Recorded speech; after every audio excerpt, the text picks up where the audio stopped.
இவங்க தான் அருளாளர் கார்லோ அகுதீஸ்.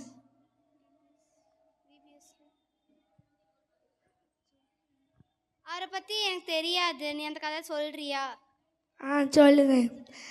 அருளாளர் கார்லோ அகுதீஸ் வந்து 1991 மே மாதம் 3 லண்டனில் பிறந்தாங்க. அவங்க லண்டனில் பிறந்து இத்தாலிக்கு மாறி போயிட்டாங்க. அவங்க 3 வயசு இருக்கும்போதே மாறிட்டாங்க. அதுக்கப்புறம் நம்மளாம் எத்தனை வயசில் நற்கருணை பெறுவோம்? 13 வயசில் தானே. ஆனால் நம்ம அருளாளர் கார்லோ அகுதீஸ் வந்து 7வது வயசுலேயே நற்கருணை பெற்றுட்டாங்க. அதனால 7 வயசுலேயே நற்கருணை பெற்றதுனால கடவுள் மீது பக்தியோடு கொண்டு டெய்லி கோயிலுக்கு வருவாங்களாம். கோயிலுக்கு வந்து டெய்லி ஜெபமாலை சொல்லி ஜெபிப்பாங்களாம்.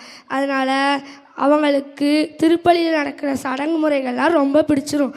அதுலேருந்து தெரியாதான், சில இதுக்கு ஆன்சர் தெரியாதனால அவங்க அம்மாட்ட போய் கேட்பாங்களாம். அவங்க அம்மாவுக்கும் தெரியாதான். சரி, நம்ம பையன் கேட்க கேள்விக்கு நமக்கு ஆன்சர் தெரியலை, இப்போ நம்மளும் மனசு மாறணும்னு சொல்லி இறையியல் படிப்பு படிக்காங்க. படித்து அவங்க சொல்லுறதுக்கெல்லாம் கார்லோ அகுதீஸ்க்கு அவங்க அம்மா ஆன்சர் சொல்லுவாங்க. அதுக்கப்புறம் 11வது வயசில் இவங்க வந்து கணினியில் ரொம்ப ஆர்வமாக இருந்தாங்களாம். அவங்க இன்ஜினியரிங் படிக்க அவங்க மனசு அளவுக்கு இவங்களுக்கு வந்து மூளை இருந்து அவங்களே கிராஃபிக் டிசைனிங்கும் ப்ரோக்ராமிங்கும் அவங்ககிட்ட இருக்க அறிவை வச்சே அவங்க படிச்சிட்டாங்களாம். அவங்களுக்கு ரொம்ப கணினி பிடிச்சிருந்துச்சு, நற்கருணையும் ரொம்ப பிடிச்சிருந்துச்சாம்.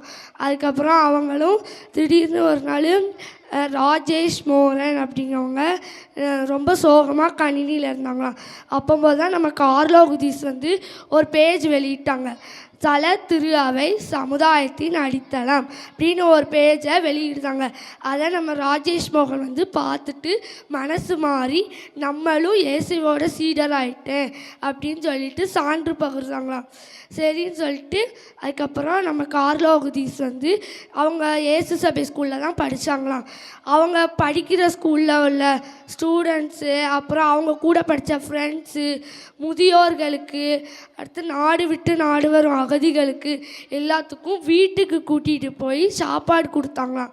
அதுக்கப்புறம் தெருவோரம் இருக்கவங்களுக்கு ஸ்லீப்பிங் பேக்னு ஒன்று வாங்கி கொடுத்தாங்களாம். அதுக்கப்புறம் நம்ம கார்லோ அகுதீஸ்க்கு திடீர்னு ஒரு நாள் பயங்கரமாக காய்ச்சல் அடிச்சிருச்சு. அவங்களும் ஹாஸ்பிட்டலுக்கு கொண்டு போய் பார்த்தாங்களாம். அவங்களுக்கு ருக்கேமியா அப்படின்னு ஒரு நோய் இருந்திருக்கு. மூளையில் இரத்த கசிவு வந்து உடல் வந்து உணர்ச்சியாச்சு போயிடுச்சு. அதனால் அவங்க அக்டோபர் 12 2006 இறந்துட்டாங்க. அவங்கள பார்க்குறதுக்கு நிறையா மக்கள் வந்தாங்களாம். அவங்கள மறுபடியும் அடக்கம் பண்ணாங்களாம். அசிசி அப்படின்ற ஊரில் அவங்கள மறுபடியும் அடக்கம் பண்ணாங்களாம். அப்போலாம் அவங்க உடல் வந்து அழுகவே இல்லையாம். இன்னும் வரைக்கும் அவங்க உடம்பு அழுகாமல் இருக்குது. நம்மளும் வேணாலும் போய் பார்க்கலாம். அவங்க பையன் இறந்ததுக்கப்புறம் அவங்க அம்மா மைசன் கார்லோ அகுதீஸ் த்ரோ ஐதிஸ் மதர் அப்படின்னு 2 புக்கு வெளியிட்டிருக்காங்க. நம்மளும் அந்த புக்கை வாங்கி படிக்கலாம். நம்மளும் ஃபாதர் ஆகி சிஸ்டர் ஆகி தான் புனிதர் ஆகணும்னு கிடையாது. நம்மளும் நம்ம அருளாளர் கார்லோ அகுதீஸ் மாதிரி எல்லாருக்கும் உதவி செஞ்சு நற்கருணை மேலே பக்தியாக இருந்தால் நம்மளும் ஒரு புனிதர் ஆகலாம். நன்றி, வணக்கம்.